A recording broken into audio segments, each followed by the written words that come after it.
welcome to the session. This is Sweta, your English master teacher at Vedantu, and today we are going to cover the poem The Cold Within, where we will be doing the line by line analysis of the entire poem and also practice few question and answers. So it's going to be a one-shot revision for all of you guys. Alright, so let us talk about the poet a little bit so that you know about his style, about the themes that he explored in in his poem, which is also found in this particular poem. So you will be able to connect with things easily. So this is written by James Patrick Kinney, who was an American poet. Please know the names of the authors and the poets. That's very important.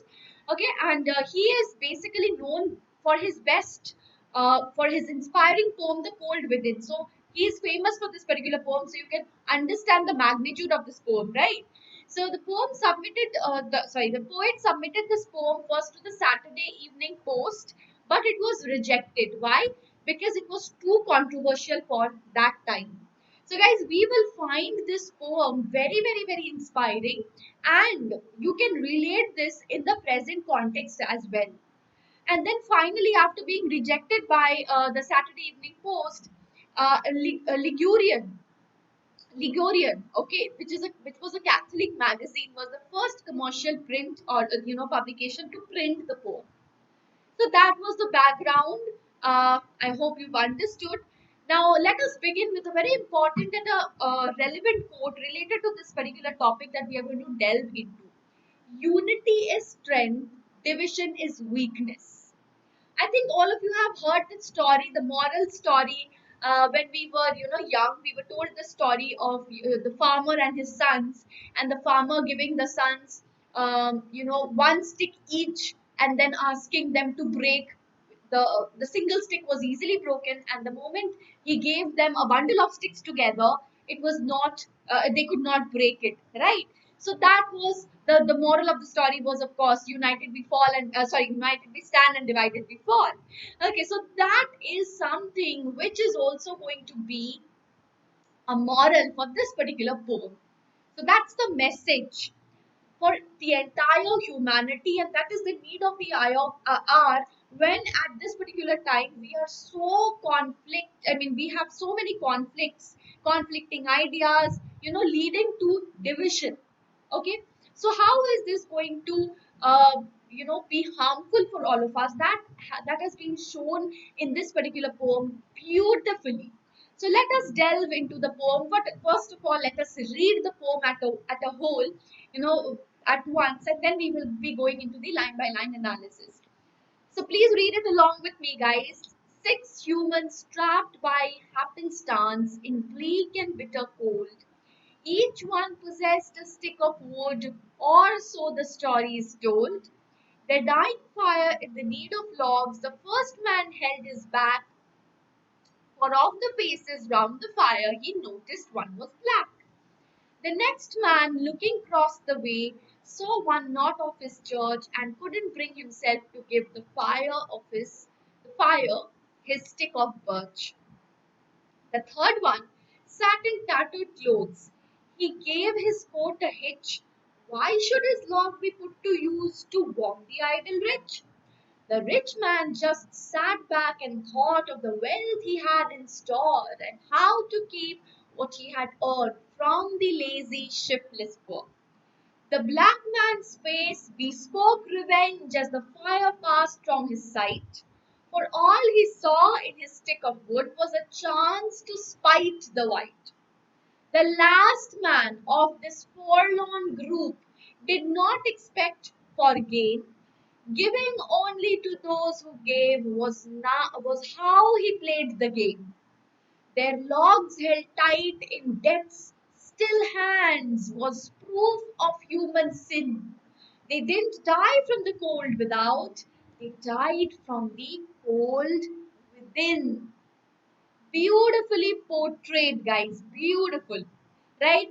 This is the vocabulary part, guys. Some of the words which you need to understand is happenstance, which means chance. Here, it means an event which seems to be pre-arranged and not accidental. Okay, so here it seems to be pre-arranged. Okay, and tattered clothes are your rags. not very well, tattered, torn and tattered. We use it like that, right? Okay, next is giving his coat a hitch, meaning tightening his coat, which is symbolic of what? His meanness, his selfishness. Had in store means accumulated. Shiftless is without an ambition to succeed in life. Lazy. Lazy people who do not have any ambition, no aspiration. Bespoke is showing. Bespoke is a word you should know the meaning, okay? Bespoke, it's a common usage. Forlorn is important. Spite is hatred. Forlorn is important, guys. Lonely. Not is NOUGHT. Not is nothing. Okay, so these are the points that you need. These are the words that you need to know the meanings of. Okay, so guys, I hope you're enjoying the session till now. If you do want to join us, you can definitely join us and be a part of our Vedantu family, gaining 100% knowledge and 100% marks. What you need to do is just visit the link below in the description box and pin comment, and you can avail unlimited live classes with quiz questions, high level quiz questions in each session, which is not always possible in YouTube, but it is there in our platform, guys. Compete with the students throughout the world. Plus, even the replays that you watch, they are live. They have live quizzes and the leaderboards at the end of each session. Okay, so that is going to be very, very interactive. Even the replays are not boring, they're very interactive. Premium downloadable content with handwritten notes of the master teacher. So you can download the content at the end of each session. So no problem with notes.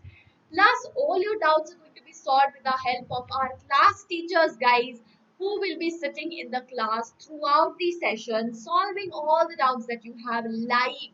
Plus, you have assignments, guys. At the end of each session, you're going to have assignment. You can download the assignment. Plus, you can have quality tests. Okay, so that is something. So that is we are going to give you the performance report of those tests.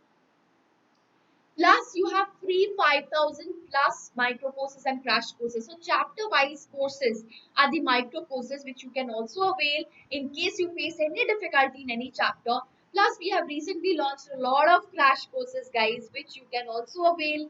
So, all these are absolutely for free. You do not have to pay any extra amount for this, and all this at a very affordable price. You just need to visit the link and use the coupon code in order to get the discount, right? So pro price is 1,500. The moment you use the code, guys, is WREPRO, you get it only at 1,200 till March 21. So per class you're paying not more than rupees 6, which is definitely cheaper even than a packet of Lays. So very, very affordable, plus all the benefits that you can enjoy, guys, and enjoy the process of learning, right? So you need to just visit the link and use the coupon code SWREPR. Resuming to our session, guys, we will be entering into line by line explanation. All right. So 6 humans trapped by happenstance. So we open up to a blank tableau. The poet recounts a tale he has heard of 6 persons. So he is like, narrating a story. So 6 persons caught together in the grip of a severe winter. Very, very, very cold outside. Each of them had a stick of wood. Okay, bitter cold, bleak. Bitter cold, bleak is dark. Okay, bitter cold, biting cold. Okay, each one possessing a stick of wood, or so the story is told. That means the poet is recounting a tale. He is kind of narrating a tale. He is remembering a tale. Okay, so the poet's use of humans, 6 humans, he could have said 6 people. Instead of the word people, he has used humans, drawing attention to the humanity that we tend to forget when we create a division of race, caste, creed, etc. All the kinds of division, forgetting the humanity, the basic essence which is binding us all together, right? They were trapped by happenstance, that is, by chance, okay, by a situation which has been created. And the words, the adjectives dark and bitter describes the cold.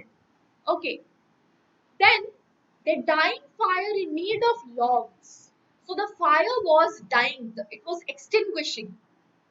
It was in need of logs so that the logs could keep the fire burning. Now what happened is the first man held his back for the paces round the fire. He noticed one was black. So the first man who was holding the log of wood, he held his log of wood back. He refused to give his log so that the fire could continue burning. Why? Because he noticed that one among the group was black. Okay, so the fire offers a chance for salvation if each person would use their respective logs to feed it. So the dying fire is a silent appeal to the group to help themselves by helping each other. So live and let live. That was the concept. That is the concept of the poem. But he noticed that one was black. So by black means we have started with the racial prejudice.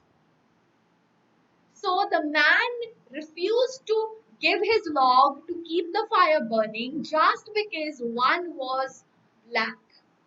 One was not of his own skin color. So we come to the very first discrimination, that is based on the skin color, based on race.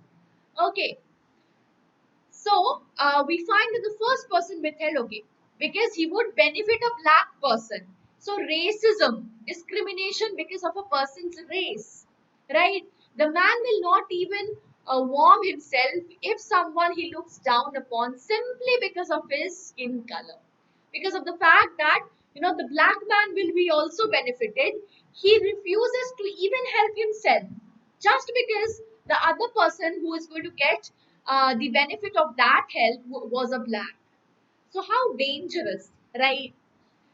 Okay, guys. So before moving further, guys, let me announce something very important. 12th March 2021, 5:30. Block your calendars, guys.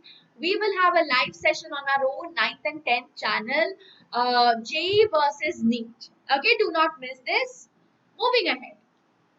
Stanza 3. The man. Okay. So the second person looks across the fire and saw someone who knew he didn't share his religious ideology. See, saw one not of his church. Here we come to the difference created by religion. And he couldn't bring himself to give the fire his stick of birch. That means this is what is the sin over here? Each log of wood is the representative of a sin that the man they were having. So first one was racism. The second sin is discrimination created on the basis or on the grounds of religion, bigotry, religious bigotry, which speaks of intolerance, right? So even he refused to give his log of wood just because the other person was of a different religion. The third one sat in tattered clothes, torn clothes. He gave his coat a hitch. He tightened his clothes, right? Why should his, so he, this is symbolic of his meanness, his attitude, okay? Why should his log be put to use to warm the idle rich? Okay, so what is he saying? That, you know, uh, he is adjusting his clothes closer to his body. Why? Because that is symbolic of his meanness, selfishness. Okay, we see that he is a victim of classicism. Okay, that is based on the difference between social and economic class difference. Okay, so considering those favorably placed him than him to be idle. So those who are rich, you know, he considers those people as favorable, and he considers them to be idle. Since they are rich, they must be idle. That is what is the thought process of the poor. So yes, there is a discrimination based on class as well, class division. The rich, the poor, the haves and the have-nots. Even Marxism is based on this particular division, right? He is defensive in his eyes. Rich do not deserve his meager ration, and he will not part away with his stick. At cross purposes, we find the next exhibit of apathy, the rich man, caught up hoarding his riches in his head. He is oblivious to reality. Oblivious is he's not aware of the reality. Greed binds him because selfishly he connives to keep his wealth. He is hoarding his wealth. He does not want to give it. He also holds on to his stick miserly, okay, keeping it away from the poor whom he perceives as aimless and lazy. So according to the poor people, the rich are lazy, the rich are idle, okay, and according to the rich, what are the poor people? They are without any aim, without any ambition, so therefore they are lazy, so they are shiftless, okay.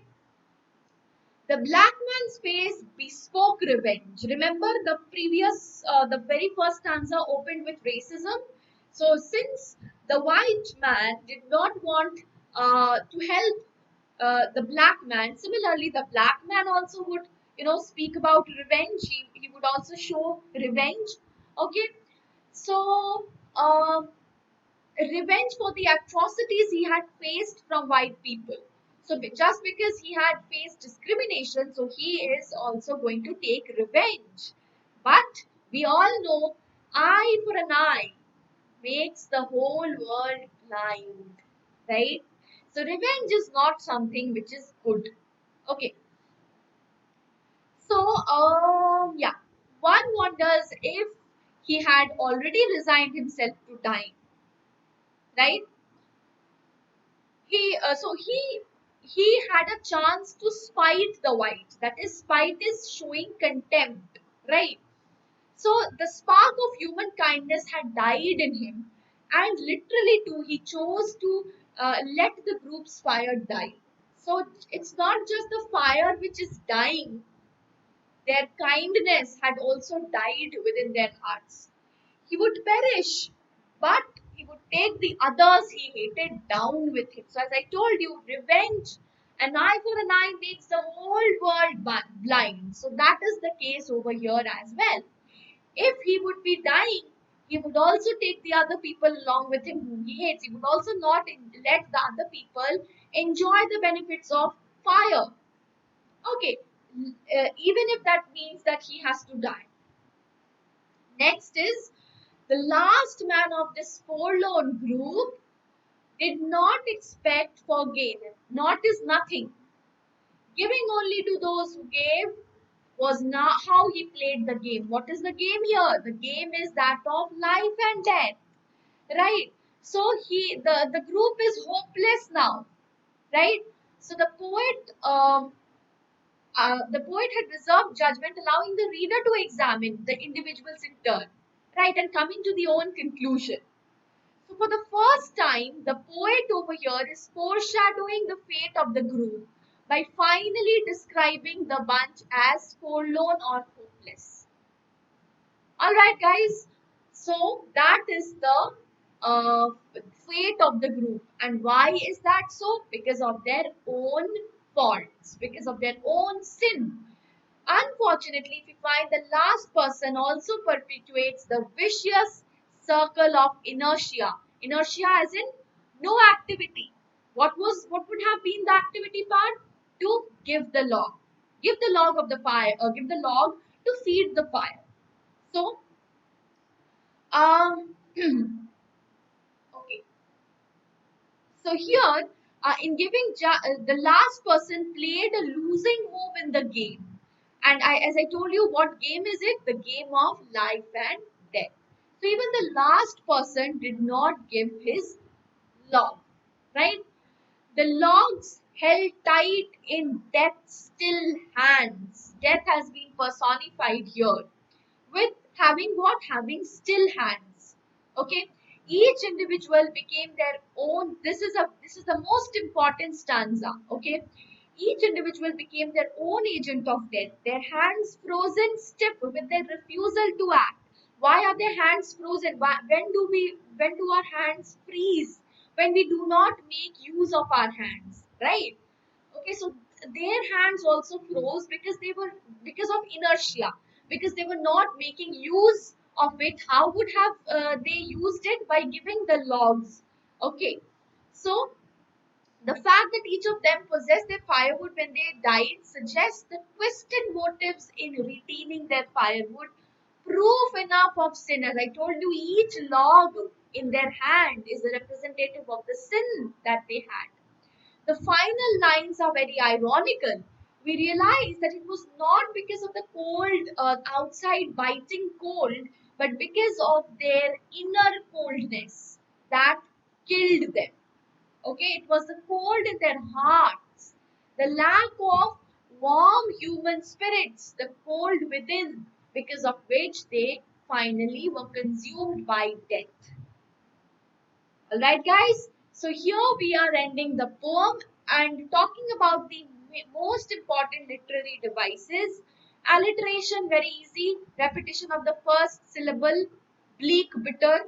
First consonant, consonant syllable, consonant sound repeated in the first syllable.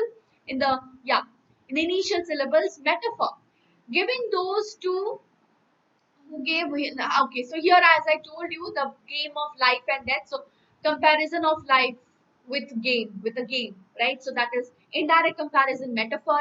Six humans trapped in happenstance. So in bleak and bitter cold, happenstance has been personified. Okay, next we have metonymy. Okay, saw one not of his church, so his church meaning religion. So metonymy. Synecdoche, for all the faces round the fire, he noticed one was black, speaking about racism. Alright, guys, so these are the major literary devices. With that, we will be moving to the questions. The 3-mark questions, guys. This is the stanza, the very first two stanzas, and now we have a question. Explain the symbolism used by the poet.